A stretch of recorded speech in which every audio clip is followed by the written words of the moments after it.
In this presentation, we're going to be looking at understanding team roles using Belbin's theory and Belbin's model.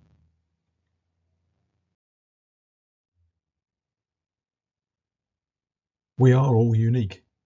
We've got our own strengths, our own behaviours, our own understandings. We're all different and we're all unique, but there are many things that bring us together, and there are many things that we have in common. If we refer back to the Zoo on Tour model, if you've seen that, then in the Zoo on Tour we had the model of a zoo having to accommodate all the animals that it needs to move from place to place. The different animals have different abilities and different needs because they are all unique. And the issue is moving the zoo from place to place efficiently, matching these up right so that the zoo moves efficiently and fast. And bearing in mind that some of the animals can move really fast, some can carry stuff, some can't carry things, some things move really slowly. And we can only really make movement or make progress at the rate of the slowest people. So without help, then the zoo, it goes on tour at the speed and the distance that the seals can manage each day, which isn't very far at all. So Meredith Belbin, looking at team roles, recognised 9 important subtypes within a team, or personality traits, if you like, and they're documented in his theory, these attributes, and he looked at the pros and the cons of them as well. So what's good about them, or how do they help a team? But every single one of them doesn't help a team in some circumstances as well, and that's really important. You know, maybe you've got a trait, something you've got to offer a team that is really important right now, and it's really going to help. But maybe the same trait won't help later on, and that's really important as well. So you are valid, you are unique, you are important, but maybe your importance within the team and what the team's doing is a factor of time and what the activity is as well. Importantly, Belbin also recognised the need for a mixture of types of team members for the team to be a success. So there's a few cold hard facts about you and me. We come into conflict because sometimes there are things that you do that really annoy me, ways that you are, activities that you do that really annoy me, and that causes conflict in our teams. Sometimes I just can't understand why you do the things that you do or the way that you do things, and that really annoys me. Sometimes I feel that you're not contributing as much as me. These 3 statements all come from a lack of understanding of how people operate within teams. And Belbin sought to add some clarity to that. Some other statements you might have heard. Sometimes I feel I must do things when I work in a team. Sometimes I feel I really ought to do things in a team when nobody else is, and I'm driven to do it when nobody else does those things. These are statements we commonly hear, and again, Belbin has quite a lot to say about these as well. And these are really clear examples of Belbin in action. But let's make it a little bit clearer what Belbin said.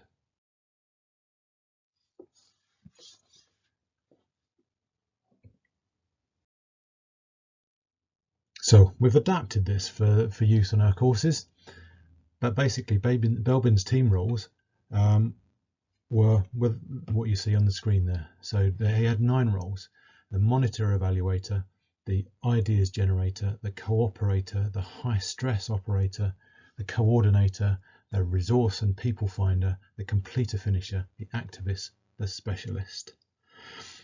Now, when we move on, it's really easy to think about these as I am one of those, but none of us are one of those. We have component parts of all of these. Some are very strong, some are very weak, but we have bits of all of these.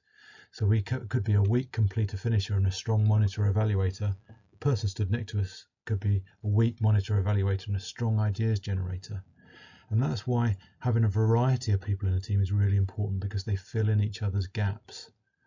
The ideas generator next to me can come up with all the imaginative ideas because I can't, but I'll know whether we're working well or not because I'm a really strong monitor evaluator, and we help and complement each other. So it's really, really important for us to identify the differences and what we all bring differently to a team so that we can celebrate those things rather than getting irritated about the things that we don't have. So let's quickly go through those roles. So the first one I had up there, monitor evaluator.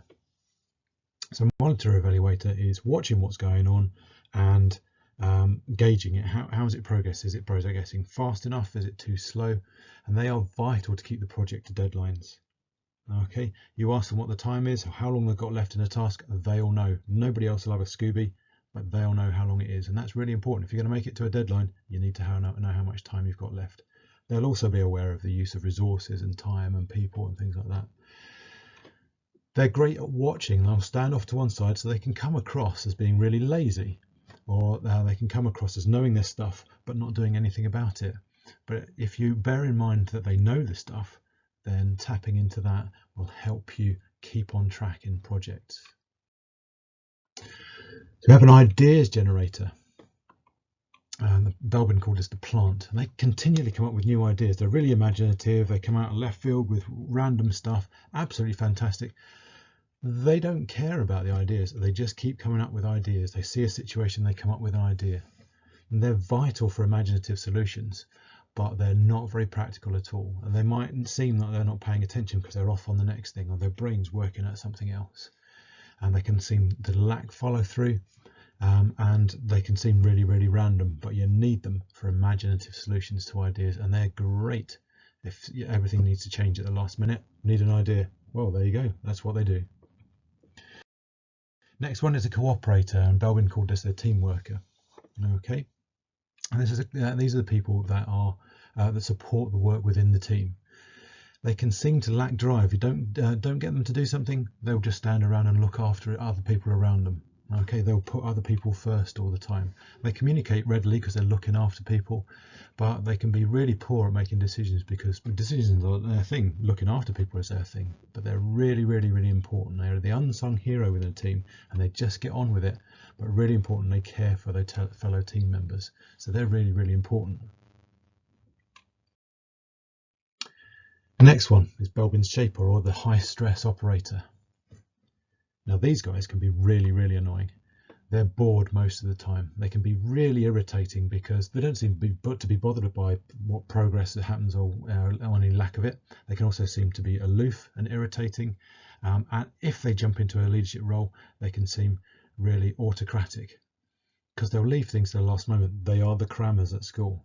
They don't do any work all year and then really irritate everybody by cramming for the last week and then going for the exam.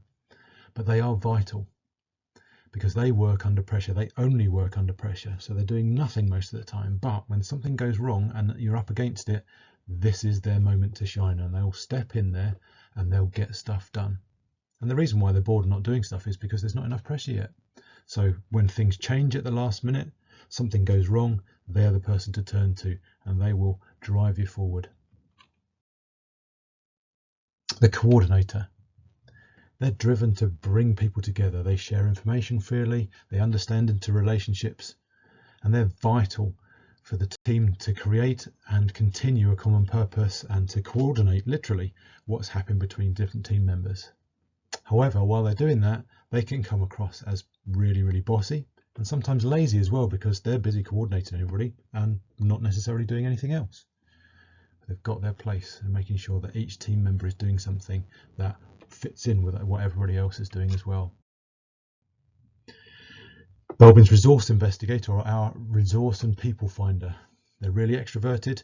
They're continually making connections with people. You go into a room and they can tell you the life story of half the people in it when you barely even know the name of the person stood next to you. They're really socially motivated and they find stuff, so they're really, really handy. However, they can be overly optimistic when you're making plans. They're the one that will come up with a big plan. Oh yeah, no problem at all. I'll find somebody that'll help us with that. Okay, so you need to keep them grounded with realism. They're vital for getting people to help your team achieve things. You just need to keep taps on their energy. And bear in mind that they are socially motivated as well. And sometimes you need to keep a lid on the social side of stuff so you can keep the activity going too. The completer finisher. rare commodity, but they are vital to ensure that the job gets finished, which is a much maligned and often missing trait in a team. Okay, they're the people that when everybody else is going, we're nearly finished, and they start relaxing. The completer finisher is the person who is focused on making sure that everything's done. They can seem a bit nitpicky. They can get stressed, get a bit angry sometimes with other people who are switching off because we're nearly finished now, but they are vital to get finished. Okay, they're the people that get all of the essay done, that read all of the questions. They're the person that realised that there was a page 2 to the exam paper when everybody else fluttered through doing page 1 and thought they'd done it. Okay, so they've got a good attention to detail, but they get things finished. You really need to cherish those and find one in your team to get done by your deadlines. We have the activist, Belbin's implementer. So the people that get stuff done. They can be monstrously irritating to anybody that wants to get a plan done because they just want to get started. And I don't see this is a waste of time. We've only got an hour to do this thing. Why would I spend 2 minutes coming up with a plan? That would leave me with only 58 minutes to get the plan done or get the thing done. It's really obvious what we need to do.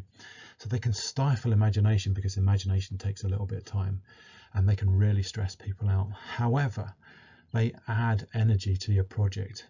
So if you can hold them back for a minute, create your plan, come up with your ideas, work out a way that you're going to know whether you're on time or not, and then give them a thing to go with, they'll run with it and they'll keep you going. And they're really, really important for that energy in your project. We then have the specialist, and they're a detail-oriented perfectionist. If there's a new skill to be learned, a new thing to be learned, they'll be drawn to it. And that's fantastic if you need to learn something new. Say you're running a project that involves something that nobody has any experience of before, your specialist will be in there. Fantastic opportunities for them to learn some new stuff.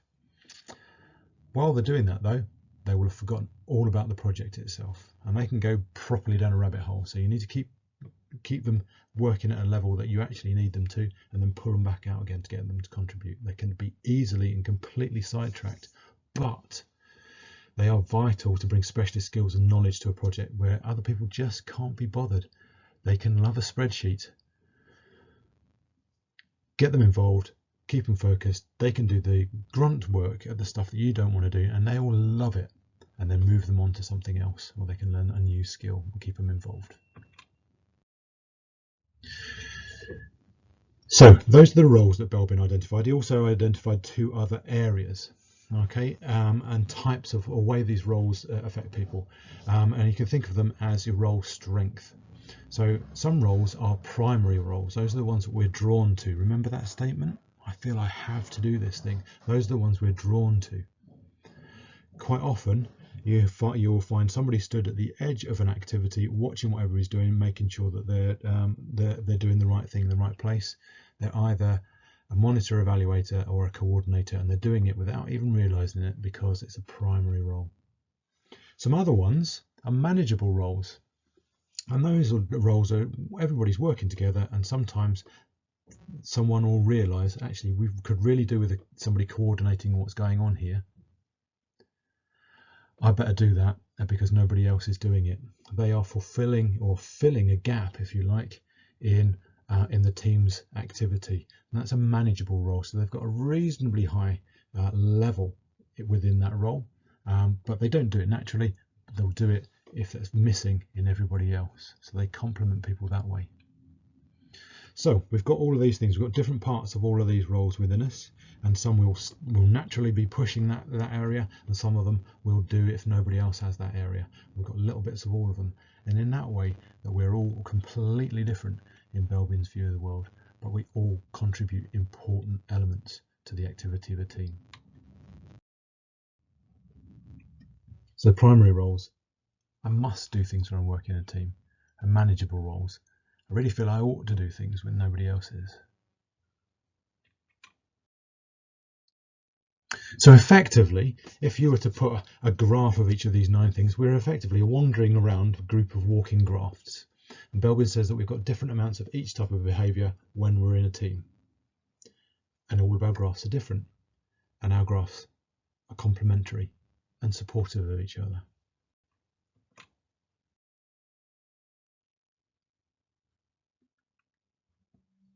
So one person can have a set of traits. The next person could have a different set of traits that complement and support, and so on, and so on, until we might get a complete graph. So we might have strong areas in all of the Belbin's nine traits. We might have a few weaknesses, but we complement each other with our differences. So to finish this, I'm just going to finish with a little story about Kate. That's not her name. This is how understanding Belbin roles can help.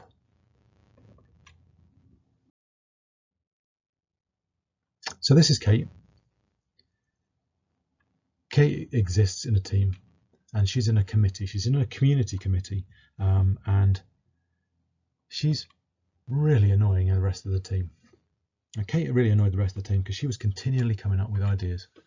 She was a real ideas person.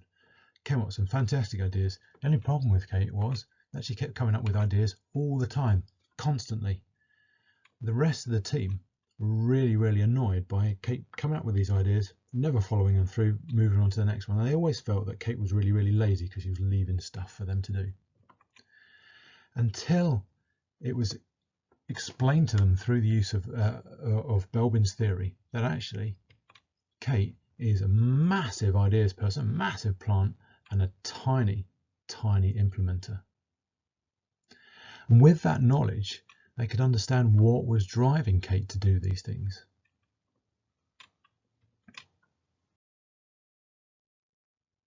So with that understanding, and knowing that those were Kate's drivers through Belbin, knowing that she was a primary ideas generator and a weak activist, so that she comes up with loads of ideas, but will never follow through. That's not what she does, but she can't do that because she's a weak activist.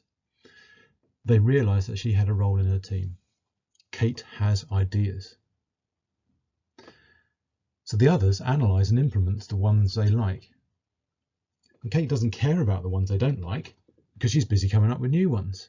So they're kind of throwaway things. Here's an idea. The team look at it. Don't think we're going to do that. Let it go. Here's another idea. Don't think we're going to do that. Let it go. Here's another idea. Oh, we like that one. We'll maybe do something about that. Here's another idea. Kate cannot do these things because she's a weak activist, but she will continue coming up with ideas. So now, understanding that, they use her to generate ideas. They don't feel obligated to implement all the ideas. They just pick the ones that they want, and now everyone's happy, and everybody has, or the committee has, good ideas to follow through from. Okay, so everybody's happy. Not only that, if we look at some of the other theories, if you've looked at Adair's model, then Kate is now more fulfilled because she is now being able to be used within the team, and she's helping people. Everyone else is less irritated with Kate, so then they can be more positive towards her, and that relationship that they have is far more positive and more likely to result in good results from the committee, which is fantastic. That's what we all want, isn't it? So let's finish. Some takeaways from Belbin. You should try and identify your own traits and others. So maybe go back through this and look at some of those traits and see if you can identify some of them in yourself. But do it in other people as well. And with reference to other models, Johari's window might help if you give each other feedback on what you see in each other. You should recognise strengths and weaknesses in yourself and other people, and Belbin will help that because it tells you what strengths and weaknesses come from different roles. You should try to see people's motivations. The Belbin models will tell you what part of a task someone's best at and what they're driven towards. And you can use Belbin, you can use Johari, and you can use Maslow to see what motivates people or demotivates people in a task or in a team. You should seek to understand how everybody supports each other so you can build on each other. Okay, and you can create that well-rounded, active and able team, and Belbin can help you understand that and can help you with that. And you should seek to use everyone's strengths to help each other. And again, Belbin is in there, and then Maslow and Adair in helping each other and creating that team, and that healthy team that works towards completing a project.